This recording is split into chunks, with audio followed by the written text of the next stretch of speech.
When Martin Luther King Jr. fell to that assassin's bullet in 1968, many believed the dream had died. But history has its own way of proving that light never truly fades. The fire he lit didn't end in Memphis. It spread. It burned in hearts, in classrooms, in quiet homes, and on restless streets. For years, America struggled. Racism didn't vanish overnight. Inequality didn't surrender easily. But there were always people, young, determined, fearless, who said, if Dr. King dreamed it, then we must live it. And that was the beginning of a new era. The children of the dream. In the years after his death, children who once held their parents' hands during marches grew up. They carried his dream in their hearts like a torch. They became teachers, lawyers, mayors, and activists. They believed that the real victory would come not from revenge, but from rising higher through knowledge, patience, and unity. One young boy in Atlanta once told his teacher, "I want to talk like Dr. King. I want to make people listen with love." That boy grew up to be a community leader who built schools for poor children. He didn't have fame, but he had purpose. And that's what King wanted. A world full of people who live the dream in small, powerful ways. The world listens. Dr. King's dream didn't stay in America. It crossed oceans and touched nations. From South Africa's freedom movement to Germany's reunification, his message of peace and justice became a universal anthem. When Nelson Mandela walked free after 27 years in prison, he said, "I have walked that long road to freedom, guided by men like Dr. King." From Cape Town to Cairo, from London to Lahore, his words found new life in the voices of people who refused to give up hope. The dream tested again. But every generation faces its own test.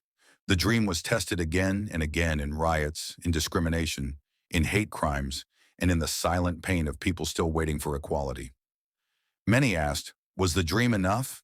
And the answer came not in speeches, but in action. Every time a student stood up against bullying, the dream lived. Every time a white man and a black woman worked side by side with respect, the dream breathed again. Every time someone forgave instead of fighting back, the dream grew stronger. Dr. King's legacy wasn't about one moment. It was about millions of small moments that built a better tomorrow. The modern dreamers. In the 21st century, new dreamers rose. They didn't wear suits or march in the streets. They spoke through music, art, social media, and technology. A rapper's lyrics, a student's blog post, a teacher's lesson each became a way to continue King's mission. In 2020, when millions around the world shouted Black Lives Matter, Dr. King's face appeared on posters again. Not as a memory, but as a message. The dream is not old. The dream is alive. Young people today talk about climate change, justice, equality, and though their battles are new, their spirit is the same. They believe what Dr. King believed. Injustice anywhere is a threat to justice everywhere. If history teaches anything, it's that one voice can start a revolution. Dr. King proved that you don't need an army. You just need truth and courage. And today, every person who speaks for justice, every teacher who inspires, every parent who teaches kindness is continuing his mission. It's easy to say, the world will never change. But King taught us that the world always changes when one person dares to believe it can. Dr. King's dream wasn't written on paper. It was written on hearts. It lives in the way we treat each other. It breathes when we choose empathy over anger. He once said, "The arc of the moral universe is long, but it bends toward justice."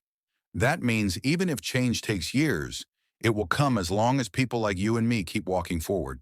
So whenever you feel hopeless, whenever you feel like your voice doesn't matter, remember his journey. Remember how a preacher with no power, no army, no money, changed the world with nothing but faith. The dream lives. On Dr. King's footsteps may have stopped, but his path continues beneath ours. Every act of kindness, every stand for truth, is another page in his unfinished dream.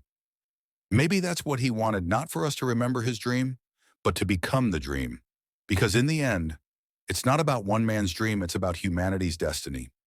The night was silent in Montgomery, Alabama. Dr. Martin Luther King Jr. sat at his kitchen table, head buried in his hands. It was late, past midnight, and outside a storm of hatred brewed. The phone had rung again, another threat. Someone had promised to bomb his house, to end his movement, to silence his voice. He was just 27 years old, a young preacher, a husband, a father, and yet he carried the weight of an entire dream, the dream of freedom. That night, fear had entered his heart. Even Dr. King, the man who inspired millions, was human. He whispered to himself, "Lord, I'm afraid. I'm losing my courage." Then something happened. He heard a voice within, calm, strong, unshakable. It said, "Stand up for righteousness. Stand up for truth. And I will stand with you." From that moment, his fear began to fade. That was the night Dr. King found his purpose. Not in speeches, not in crowds, but alone, in the dark, with faith as his only light. Days later, his house was bombed. But instead of running away, he walked out, stood before the angry crowd and said, "Don't strike back. Love your enemies. We must meet hate with love." Those words changed everything.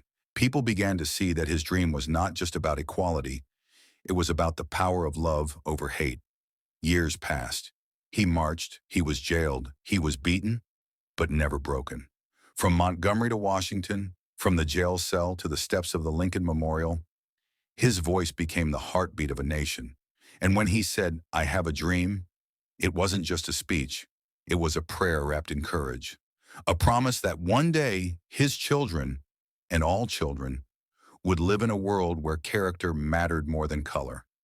But behind every victory was pain. Behind every march was sacrifice. And behind every smile was a man who knew his time was short. In 1968, as he stood on the balcony in Memphis, he told his followers, "I may not get there with you, but we as a people will get to the promised land." Those were his final words to the world.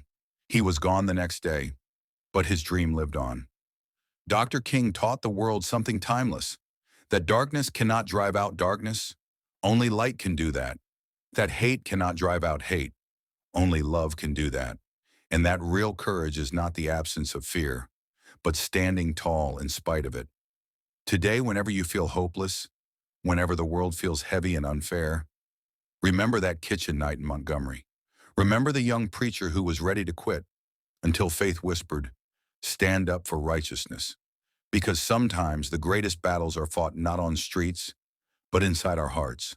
So stand firm, speak truth, walk with faith, and never forget, the light that Dr. King carried is now in you.